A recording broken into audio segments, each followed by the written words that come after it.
Hey everyone, welcome to the channel. So today I'm going to talk about what it's going to take for each team to win in the quarterfinals.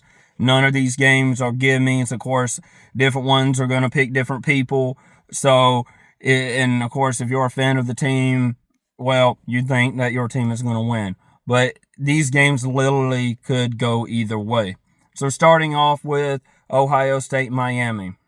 Starting off, Ohio State has an incredible defensive front. Also, you got to think Ryan Day has done a great job recruiting and finding people to put in place from the transfer portal, guys that's really good athletes to come in there and complement what he already has and fit to the piece of the puzzle and make that team really good. And they are used to competing for championships. Saying that, though, they're going to have to play really well on defense and get a lot of pressure on Carson Beck.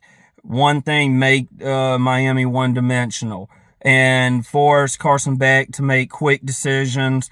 Carson Beck does have a history of throwing in some interceptions here, not a ton, only around 10 on the season, but at the same time, he did throw some in important moments, such as the SMU game where he threw one in OT in the red zone.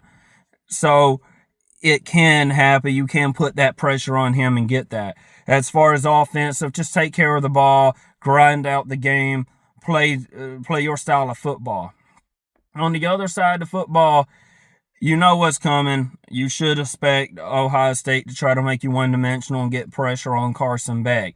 So game plan to beat that, stay consistent, protect the ball, make good decisions, don't push nothing downfield that if it's not there, and also just, manage the clock and keep Ohio State off that field. Ohio State does have a high caliber offense. They can compete out there. Defensively, you want to make sure to force turnovers, just like Miami did in the Texas A&M game.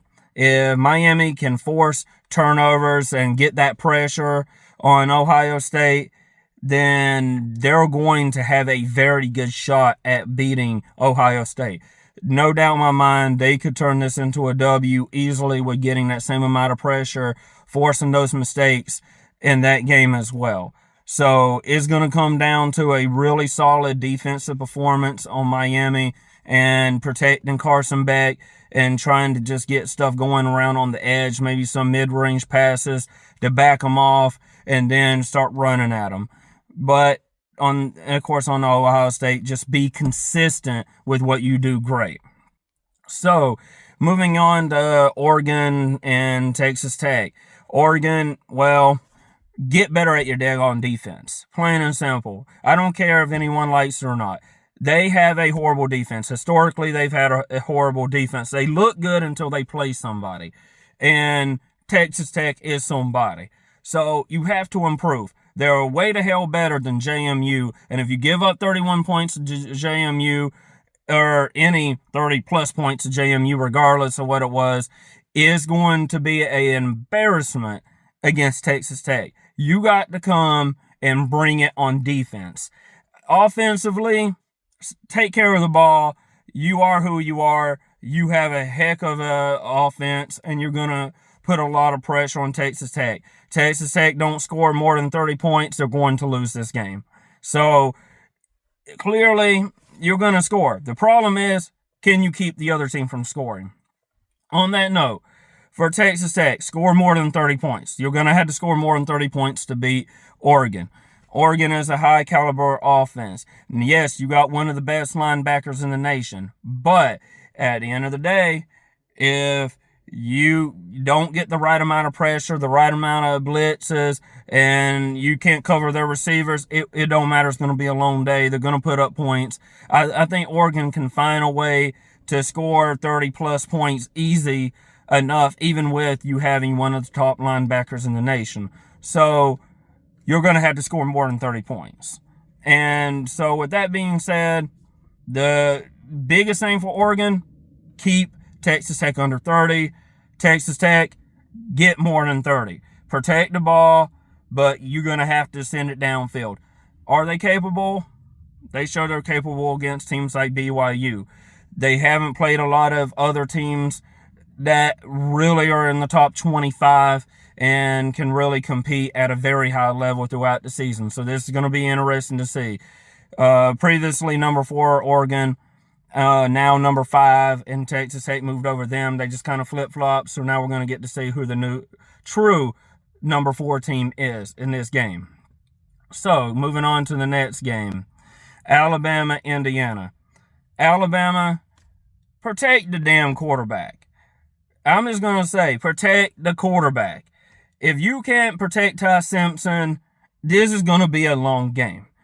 Clearly, you didn't protect him too well in the Oklahoma game, and you went down 17 points in the first half. You managed to come back and protect him a little bit better, but you still suck at it.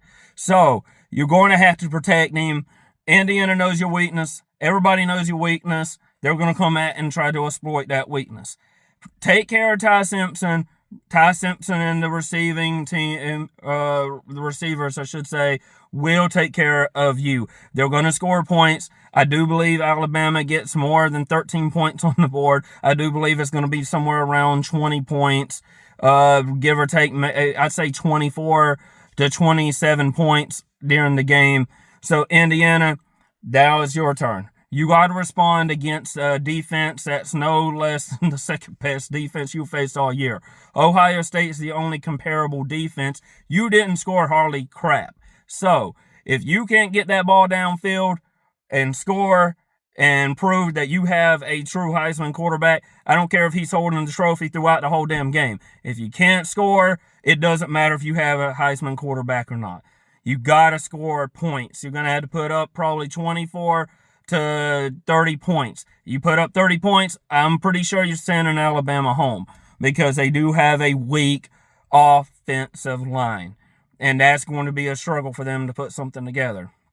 And I am just personally going to say I do not believe that Indiana has a good offensive line, or at least I should say as good as they believe they do. Ohio State found a way to stop them offensively. It was a grind-out defensive match down in the dirt. So when it comes down to that, I believe Alabama will watch film to that and find their weaknesses. Indiana, you got to practice at what you were weak at against Ohio State and then bring your performance. You've had a while to practice and get better and prepare for Alabama. I know you didn't know until maybe as soon as they beat Oklahoma, because Oklahoma was favorites in that game. So or at least most people thought Oklahoma was going to win that game. So you really didn't know. It could have went either way. So you haven't maybe prepared for them directly for a month, but you still have been able to improve on yourself and overall prepare for them for 2 weeks. They've had to play SEC championship, Oklahoma, now you. So you do have an advantage there. But are you good enough to compete with one of the top 3? And in this case, being they're I'd say top 2, really. They were in the SEC championship, so let's give that to them. SEC team. I don't think so. We're going to find out. You do have a lot of weapons this year. You've been doing really good. Do what you're good at, and hopefully it works out for you. But you're going to have to score more than 24 points. Alabama will put up more than 13. You're not going to win that game with 13 points like you did against Ohio State. So, last one, the Georgia Bulldogs. Georgia Bulldogs have been off for nearly a month. Biggest thing here, defense was kind of like they were asleep at the beginning of the season. The young defense, though. But kind of inexperienced. But they came alive. Honestly, it seemed like at the very end of the game against none other than Ole Miss in the season. Stopped in the last 3 drives to win the game. Forced a 4-and-out on the very last drive to be able to take a knee and finish off the game. So you had to be thinking, well, you can stop Ole Miss. Was it hard? Yes. So are they going to be able to give you a challenge? Absolutely. Close games can go either way the second time. If it was a blowout the first time, I would say heck no. But a close game, a highly motivated team coming in? Yes. Ole Miss has also played within the last 2 weeks, really. So they're not trying to dust themselves off or get the cobwebs off. They're ready to go. So you're going to have to come in there and you're going to have to be highly motivated, still in shape, and ready to play. Execute, take care of the ball. There's just too many weapons on offense. It's not impossible to stop Georgia, but it is going to be very hard. Defense is improved. You're not facing the same defense you did before. But on the flip side of that, of course, Ole Miss came into the Tulane game and proved absolutely they're just as good as they were in the season, if not a touch better. So, and highly motivated. I don't think there's another team in the college football playoffs as motivated as they are to get out there and prove. Plus, this is a rematch. Close games, like I've said before, can result in a different outcome. In fact, usually the team that lost is usually the favorite or typically wins in the rematch. And Ole Miss, this is in their favor.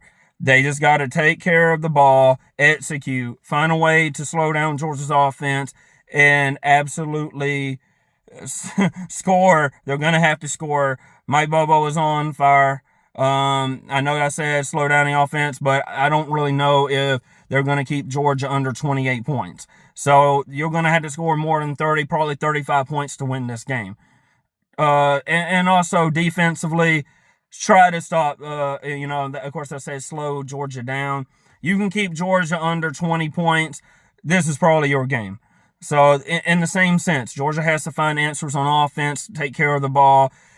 Ole Miss, they had to find answers on offense, take care of the ball, especially with Georgia's defense, if they come out and perform the same way they did against Texas and against Alabama.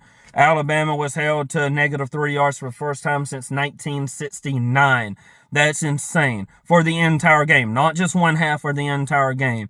So Georgia's defense is for real if they come in and play the exact same way they finished the season. So, but after a month off, that's the differences. You got a team motivated, highly motivated, coming into a game. They are ready. They have that confidence. They have that first game under their new head coach, and they're ready to play. They're serious about playing. They want this more than probably any other team out there. So definitely the fan base definitely does. So Georgia better step up and come and play for real. Don't underestimate Ole Miss. Take care of business, and should be a very interesting match, though. Thank you for watching.